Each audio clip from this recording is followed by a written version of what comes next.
Hello, everyone. Welcome to Radical Reimagining. We're trying something a little different this month as we talk about recognizing our power and using our social capital. Deven wrote this month's post, but we've decided to move ahead without a guest this month, as our conversation will include a little self-reflection on how we are inviting guests into this space. Maybe we'll start out, though, with having Deven tell us a little bit about how you arrived at this month's post. Yeah, thanks, Libby. So I guess as I do some double reflection on this month's post and kind of what brought me here, is really reflecting back to last month's podcast that we chatted about with Maddie Frey, discussing power and that really got me thinking about my own social capital and some of the roles that I'm currently holding as the Arizona Evaluation Network president, as an evaluator that often that's called in to work with different populations as well as to facilitate strategic planning. I think that in combination really with having I want to say recently started a PhD program, but it's been a couple of years now in a department that was very unfamiliar to me, embedded in higher education. And some of the topics that I've been kind of digging further into is around social capital and access to higher education, and realizing the connection of just this idea of social capital and how it can really perpetuate the inequities that we're constantly faced with and talking about. So recognizing how there's definitely a through line and a connection to some of the work that I'm doing, and how that there are some opportunities there for me to be making some small but potentially impactful changes in how I'm leveraging that. Yeah. Yeah, and we've been having this ongoing conversation really since we started the podcast last year, started this project last year, of then how we're inviting people into the space. And, I think since the beginning, we've tried to be really thoughtful about who we invite into the space and making sure it's a diverse group of people that come with diverse perspectives. But at the same time, we are often leveraging our very own networks. Uh, you know, and that can be a little navel gazing sometimes, maybe not as inclusive as we'd like it to be. So we're having these internal conversations about what it means to exercise our social capital in this space.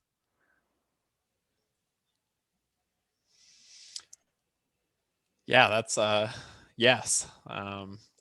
It's I guess in full transparency, just having had almost an hour long conversation about this, as well as some ongoing conversation, especially as we transitioned from last year's quote unquote programming to kind of where we're at now. Maybe we should talk about that just a little bit, and kind of some of the shifts that we made, and the kind of the pause and reflect. Yeah, we had recorded 6 episodes in 2020, really stemming out of, a few things of being in this pandemic space and maybe not being able to meet last year for the Arizona Evaluation Conference that had to be, I guess, ultimately canceled, and wanting to be in conversation with each other around these issues. And then I think also really wanting to extend some of the work the three of us had done together around reflective practice, and creating some different spaces in the evaluation community around reflective practice. So, we really started out, as this being a blogging project, for lack of another word. That sounds so, maybe we should all start a Tumblr as well. But, we started out with the blogging, and last year, and across the 6 months that we were doing work last year, we each wrote a post, right? So of diversity of voices, but then we realized we wanted to invite people into that conversation, because I think, again, with the three of us, where our work had been around this idea of collaborative reflective practice. So who you're collaborating with is incredibly important to that, to the outcomes of your reflective practice, right? So to just back up, we did those 6 episodes. We tried to be really thoughtful about who our guests were last year, but then shifting into this year, we wanted to move things around a little bit into season 2, share our responsibilities a little bit differently. So we're each only writing 1 post per month. That's a little bit less writing than last year, and moving into more conversation than last year. But that also means that there's like some increased responsibility about thinking about our guests, and a monthly guest for these, and then also starting to open up a little more space with some more episodes, short episodes that we might want to do with folks to get more voices into this space. So it's not always just the 3 of us. And in fact, this is the first time it's been just the 3 of us, but really wanting to make sure it's not the 3 of us guiding this conversation. So I'll leave it there. Tiffany, I know you've had some thoughts around this issue, and really, I think you were responsible for inviting our first guest into this space. And so I know this has really been on your mind as well. I think that the reason why it's on my mind a lot is because of the humility component of the entire thing. I think that what the 3 of us have brought into this space is an intentionality about making sure that we hold space for collaborative reflection. Mm-hmm. The first guest was Tom Archibald, and Tom is white and he's a male, and he has been around the evaluation world for a while, right? And so on the face of it, what is somebody going to say when they see our guests becomes sort of a question, right? But if you dig deep into what Tom is doing with the evaluation community, it's speaking to that humble aspect of wanting to make our field a better place. Makes him a perfect guest for this particular podcast. And so how do we continue to create and build that space and also be intentional about the choice of guests? I think that, there's a lot of different ways we could go with that.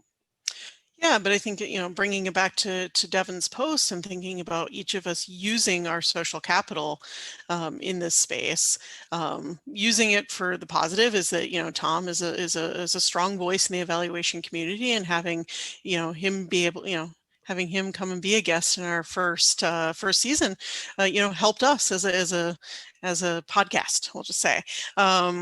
So it kind of works both ways as well, in terms of what it means to be in this evaluation community, but then also having this awareness that we really, the whole thing that we're doing here, radically reimagining what evaluation, how we work together, how we are human together, really wanting to shift and change that. So how do you not always go within the community to figure out how to change it? How are we going to start leveraging voices from outside of the evaluation community that could help us to shift and grow and change the, what's happening in our space? I know, Deven, you've had some real thoughts about who outside of the community you might invite. Well, yeah, I think going back to even this idea that I'm, now becoming, it's hard to say embedded. I still feel like a bit of like I'm not at home, quote unquote, right, with my eval folks, or even in psychology, right? But drawing on some different voices and seeing what can really be, what can be a really distinct, not only value add, but kind of push our thinking in some different ways that ordinarily we wouldn't if we kind of stuck within kind of that social network that I think perhaps all of us, if we thought about our eval family, would recognize. There's kind of folks that if any of us started a podcast or a blog, or we were called to write a series, we'd probably tap some shoulders, right? But I think this is also an opportunity for us to get outside of that as well. And I think that I've seen some exciting things happen, and even how we're rolling out our topics and our prompts for the month, right? Which we've kind of let develop organically, which, I think last year was maybe a combination of both, like, hey, like, let's not overcommit when the world is just what the world was last year. Yeah. But at the same time, being reflexive especially as we were kind of engaging in this reflective space, is wanting it to really be co-created. And you can't co-create something if you've already imagined it. You can't reimagine something if you've already decided what it's going to be, right? So, we see this whole idea of leveraging, our capital is being able to also allow other people to come in and create this with us. So, maybe that's all I'll say on that for right now.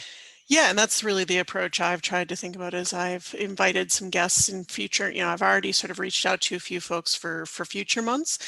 They're people I don't know as well as earlier guests that I've invited, that they're people who have kind of crossed my network but aren't maybe like necessarily in my network. But that was an intentional choice to invite somebody who is at least at more and more of an outer ring of my network, but to invite them kind of a little bit earlier so that we can start to be in conversation a little bit, so that as I invite them in as a guest, they are already part of the conversation, and that they are part of that emergent process. Right. So that it's not always one of us setting the quote unquote, agenda for where we're going.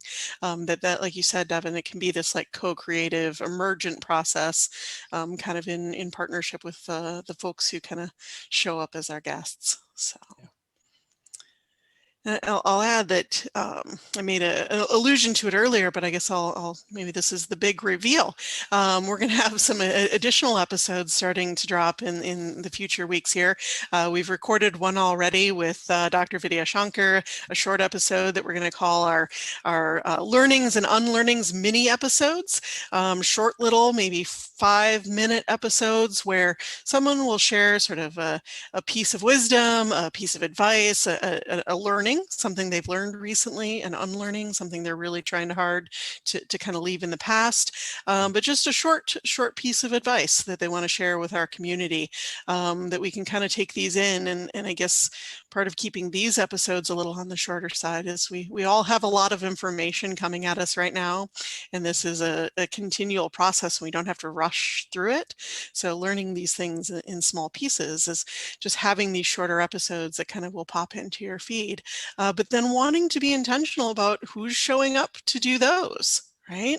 And really trying to let those be emergent as well. And maybe if we keep using this word emergent, and maybe if we haven't been clear enough, is that we have no map for where this year is going, other than we'll do this one episode a month, every month, and one post every month, but we have not settled on a set of topics. We don't know, where we're going to end up by the end of the year, and what territory we'll exactly cover. So each guest that we invite each month, each of these folks who might show up to do a mini episode with us, we'll steer where that is going. And I think we're all excited about that being a co-creative process. Yeah, I think as evaluators, that's a really interesting and not super always comfortable place to be in. But to be honest, it has felt a little bit refreshing in some ways too. And again, getting back to this idea of we can't necessarily think that we're going to radically reimagine or co-create something if we're scripting it, right? So. Yeah, that's 100% it. Tiffany, I know you too have expressed some concerns just around, our ability to do this and to be truly inclusive around who we're inviting as guests. Do you want to share any of that here? I think that the big thing is just trying to pay real attention to the fact that we have inner circles and we have outer circles, and that's kind of a false dichotomy. And also, we've got to think outside the box in terms of who we decide is an appropriate guest, and also let the people in too, right? So when Libby was talking earlier, I think it's really important to say that we want you guys to reach out to us and tell us what you're interested in. Tell us who would be a really great guest for Radical Reimagining. What would be a really fun topic to potentially explore further in one of those 5-minute kind of conversations.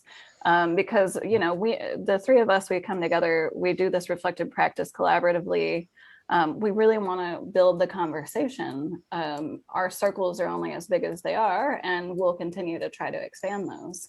But we do really want to hear from our audience too. I think that might be very helpful for us. Yeah, you made a really good point there too, as we think about sort of our inner and outer circles, is that even our outer circles are not very, probably not that out there, right? It's like we may think of them as being out there, but the evaluation community in the grand scheme of things is pretty small.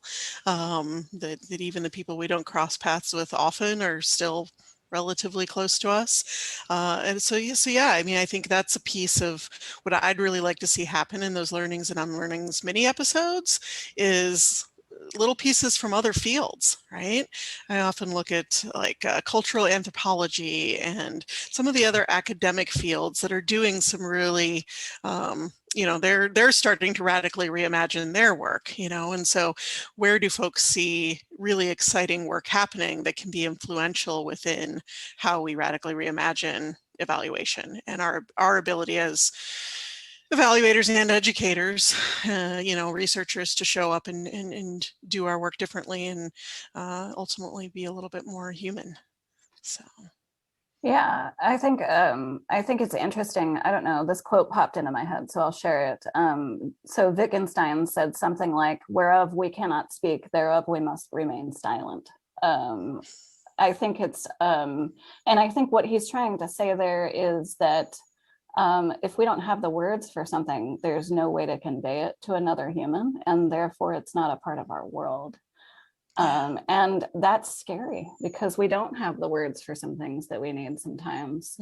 And in our worlds of evaluation, in our world of evaluation, if you will, we silo ourselves.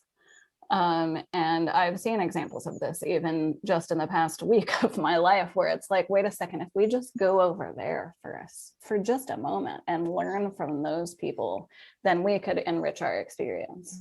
And I think that for that reason, really paying attention to these 5-minute videos, thinking about that learning and unlearning, and what those topics could mean for us as evaluators in an interdisciplinary kind of lens is really fun. Yeah. Well, I think that leads us to a nice kind of ending place. Tiffany, you really did a great job kind of already inviting people into this conversation.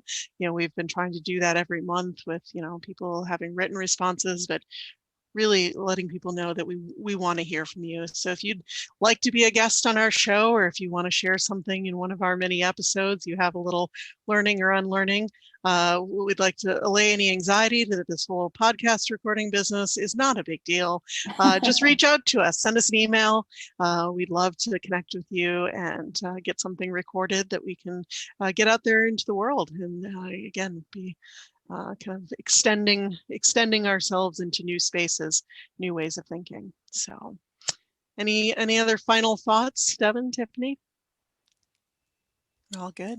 I think that, the only thing I'll say is I really appreciate the space that people have taken already for us. Yeah.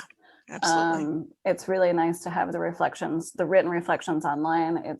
We so appreciate our guests, and I really look forward to continuing this dialogue. Yeah, me too. Thank you. Deven, did you have something you wanted to add? No, I would echo that. Yeah, very good. All right. Well, until next month, folks, be well. Thank